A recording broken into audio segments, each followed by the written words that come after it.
हरे कृष्णा, राधे राधे। नमस्कार दोस्तों, आप सभी को अजा एकादशी व्रत की हार्दिक शुभकामनाएं। सनातन धर्म में एकादशी के व्रत को सबसे उत्तम व्रतों में से एक माना जाता है।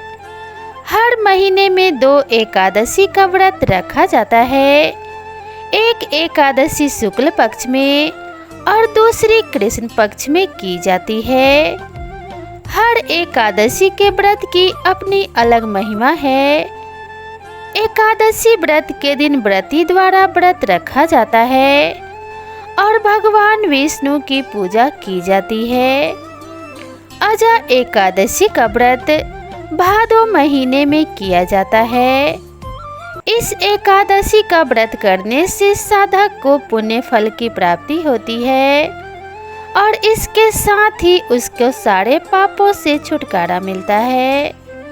तो आइए जानते हैं इस साल अजा एकादशी का व्रत कब रखा जाएगा और इसकी पूजा विधि क्या है तथा इस व्रत का महत्व क्या है। अजा एकादशी का व्रत हर साल भाद्रपद महीने के कृष्ण पक्ष की एकादशी तिथि के दिन रखा जाता है। इस साल अजा एकादशी का व्रत 29 अगस्त 2024 यानी दिन गुरुवार को रखा जाएगा। इस दिन भगवान श्री हरि की पूजा की जाती है। हिंदू पंचांग के अनुसार इस साल भादो महीने के कृष्ण पक्ष की एकादशी तिथि की शुरुआत 29 अगस्त को देर रात 1:19 पर होगी। वहीं इस तिथि का समापन 30 अगस्त को देर रात 1:37 पर होगा। ऐसे में उदया तिथि के अनुसार अजा एकादशी का व्रत 29 अगस्त को किया जाएगा। हिंदू धर्म में अजा एकादशी के व्रत का बहुत ही खास महत्व है। इस दिन जगत के पालनहार भगवान विष्णु की पूजा की जाती है। अजा एकादशी का व्रत करने से अश्वमेध यज्ञ कराने जितना फल मिलता है। अजा एकादशी व्रत करने से भगवान विष्णु प्रसन्न होते हैं और साधक को उत्तम फल की प्राप्ति होती है। इस दिन व्रत रखने से साधक को समस्त पापों से छुटकारा मिल जाता है। अजा एकादशी का व्रत करने के लिए अजा एकादशी के दिन सुबह स्नान के बाद भगवान विष्णु का ध्यान लगाएं। उसके बाद मंदिर की साफ सफाई करके चौकी पर विष्णु जी की मूर्ति स्थापित करें। फिर विष्णु जी के सामने घी का दीपक जलाएं। इसके बाद विष्णु जी को फूल, अक्षत, चंदन और तुलसी दल अर्पित करें। साथ में माता लक्ष्मी की भी पूजा अवश्य करें। अंत में अजा एकादशी की कथा का पाठ करें और आरती करें। ऐसा करने से भगवान विष्णु प्रसन्न होते हैं और सुख सौभाग्य की वृद्धि करते हैं। तो चलिए अब प्रेम पूर्वक अजा एकादशी व्रत के कथा का श्रवण करते हैं। कथा को शुरू करने से पहले प्रेम से बोलिए ओम श्री गणेशाय नमः।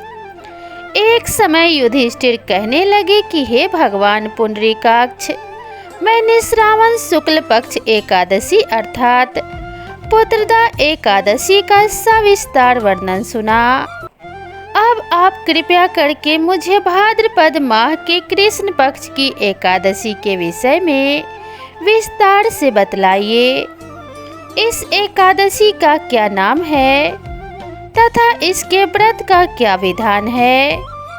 इसका व्रत करने से किस फल की प्राप्ति होती है। भगवान श्री कृष्ण ने कहा कि हे युधिष्ठिर, भाद्रपद माह के कृष्ण पक्ष की एकादशी को अजा एकादशी कहते हैं। इसका व्रत करने से सभी पाप नष्ट हो जाते हैं। इस लोक और परलोक में मदद करने वाली इस एकादशी व्रत के समान संसार में दूसरा कोई व्रत नहीं है। इस एकादशी से संबंधित जो कथा प्रचलित है उसे मैं तुम्हें सुनाता हूँ। इसका तुम श्रद्धा पूर्वक श्रवण करो। बहुत समय पहले एक दानी और सत्यवादी राजा हरिश्चंद्र हुए। राजा हरिश्चंद्र इतने प्रसिद्ध सत्यवादी और धर्मात्मा थे कि उनकी कीर्ति से देवताओं के राजा इंद्र को भी ईर्ष्या होने लगी। इंद्र ने महर्षि विश्वामित्र को हरिश्चंद्र की परीक्षा लेने के लिए उकसाया। इंद्र के कहने से महर्षि विश्वामित्र जी ने राजा हरिश्चंद्र को योग बल से ऐसा स्वप्न दिखलाया कि राजा स्वप्न में ऋषि को सब राज्य दान कर रहे हैं। दूसरे दिन महर्षि विश्वामित्र अयोध्या आए और अपना राज्य मांगने लगे। स्वप्न में किए गए दान को भी राजा ने स्वीकार कर लिया और विश्वामित्र जी को सारा राज्य दे दिया। अयोध्या से जब राजा हरिश्चंद्र चलने लगे तब मुनि विश्वामित्र जी ने कहा, जब तप दान आदि बिना दक्षिणा दिए सफल नहीं होते, राजपाट तो तुम पहले ही सौंप चुके हो, अब दक्षिणा कैसे दोगे? तो हरिश्चंद्र ने महर्षि विश्वामित्र से दक्षिणा देने के लिए 1 महीने का समय लेकर वे काशी चले गए। काशी में उन्होंने अपनी पत्नी रानी सभ्या को एक ब्राह्मण के हाथ बेच दिया। राजकुमार रोहिताश्व छोटा बालक था। प्रार्थना करने पर ब्राह्मण ने उसे अपनी माता के साथ रहने की आज्ञा दे दी। स्वयं अपने को राजा हरिश्चंद्र ने एक चंडाल के हाथ बेच दिया और इस प्रकार ऋषि विश्वामित्र को 1000 मोहरे दक्षिणा में दी।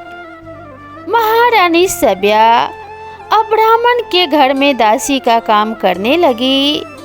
चंडाल के सेवक होकर राजा हरिश्चंद्र शमशान घाट की चौकीदारी करने लगे। हरिश्चंद्र शमशान में मृतकों के परिजनों से दाह संस्कार के बदले वसूली करने के काम को करते थे। कई बार उनके सामने धर्म संकट की स्थिति भी बनी, लेकिन वे सत्य और कर्तव्य के मार्ग से विचलित नहीं हुए। एक दिन शमशान भूमि की तरफ गौतम ऋषि आ गए।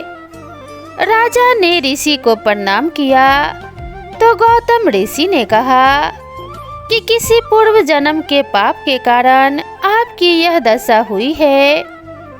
यदि तुम भाद्रपद कृष्ण एकादशी का व्रत करो और अजा एकादशी व्रत कथा सुनो तो तुम्हारा इस हालत से उद्धार हो जाएगा। राजा ने ऋषि की बात मानकर अजा एकादशी का व्रत करने लगे। एक दिन राजकुमार रोहिताश्व ब्राह्मण की पूजा के लिए फूल चुन रहा था कि उसे सांप ने काट लिया। सांप का विष झटपट फैल गया और रोहिताश्व मरकर भूमि पर गिर पड़ा। उसकी माता महारानी सभ्या को न कोई धीरज बंधाने वाला था और न उनके पुत्र की देह शमशान पहुंचाने वाला था। वह रोती बिलखती पुत्र के शव को लेकर शमशान में पहुंची तो पुत्र की लाश को देखकर राजा हरिश्चंद्र का कलेजा भर आया। सारा वृत्तांत सुनकर राजा हरिश्चंद्र ने कहा कि मैं अपने कर्तव्य से बंधा हुआ हूँ। जो भी यहाँ दाह संस्कार करने के लिए आता है उसे कर के रूप में कुछ न कुछ देना ही पड़ता है। रानी के पास कर के रूप में देने के लिए कुछ भी नहीं था। राजा हरिश्चंद्र को बड़ा दुख हुआ, किंतु वे अपने धर्म पर स्थिर बने रहे। अपने हालातों पर दोनों भगवान से प्रार्थना कर रहे थे। जब हरिश्चंद्र ने दाह संस्कार नहीं करने दिया तो रानी ने अपनी आधी साड़ी चीरकर हरिश्चंद्र को कर के रूप में दे दी। उधर प्रभु भी यह सब कुछ देख रहे थे। तो हरिश्चंद्र की कर्तव्य परायणता को देखकर वहां भगवान नारायण, इंद्र, धर्मराज आदि देवता और महर्षि विश्वामित्र प्रकट हो गए। उन्होंने उनके पुत्र को जीवित कर दिया और फिर से हरिश्चंद्र को राजपाट भी लौटा दिया। तो इस प्रकार अजा एकादशी के व्रत से राजा हरिश्चंद्र के समस्त दुखों का निवारण हो गया। सत्य के प्रभाव से राजा हरिश्चंद्र महारानी सभ्या के साथ भगवान के धाम में चले गए। महर्षि विश्वामित्र ने राजकुमार रोहिताश्व को अयोध्या का राजा बना दिया। हे राजन, यह सब अजा एकादशी के प्रभाव से ही हुआ। अतः जो भी मनुष्य यत्न के साथ विधि पूर्वक इस व्रत को करते हुए रात्रि जागरण करते हैं, उनके समस्त पाप नष्ट होकर अंत में वे स्वर्गलोक को प्राप्त होते हैं। इस एकादशी के कथा के श्रवण मात्र से अश्वमेध यज्ञ का फल प्राप्त होता है और सदा सर्वदा माता लक्ष्मी उनके घर में निवास करती हैं। उनके घर से रोग दुख एवं दरिद्रता का नाश हो जाता है और धन वैभव का वास होता है। उनके घर में कभी दरिद्रता वास नहीं करती। तो प्रेम से बोलिए भगवान विष्णु की जय, माता लक्ष्मी की जय। मैं आशा करती हूँ कि आप सभी को यह कथा ज़रूर पसंद आई होगी। कथा पसंद आई हो तो वीडियो को एक लाइक ज़रूर करें और ऐसी ही नई नई कथाओं एवं कहानियों के लिए मेरे चैनल को सब्सक्राइब करना ना भूलें। तो दोस्तों, मिलते हैं इसी तरह की नई कथा और नई कहानी के साथ। तब तक के लिए राधे राधे।